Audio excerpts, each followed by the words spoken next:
شاب بيفقد حياته على ايد ابوه من كتر التعذيب اللي كان بيعذبهوله.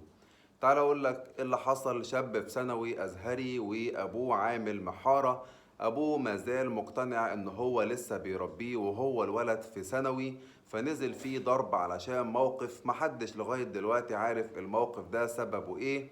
المهم ان من كتر الضرب والتعذيب، وكمان بيستخدم صاعق كهربائي في تعذيبه لابنه، لغاية ما الراجل ده حس ان ابنه خلاص بيموت منه. وداه جري على مركز وسنة، ولكن في الطريق كان ابنه بالفعل توفى. طبعا اثناء التحقيقات الاب ده كان بيقول ان انا بحاول اربي ابني وما كنتش اعرف ان هو هيموت مني، وكمان كان بيحاول يثبت ان موت ابنه ده موت بشكل طبيعي، مش ان هو السبب فيه.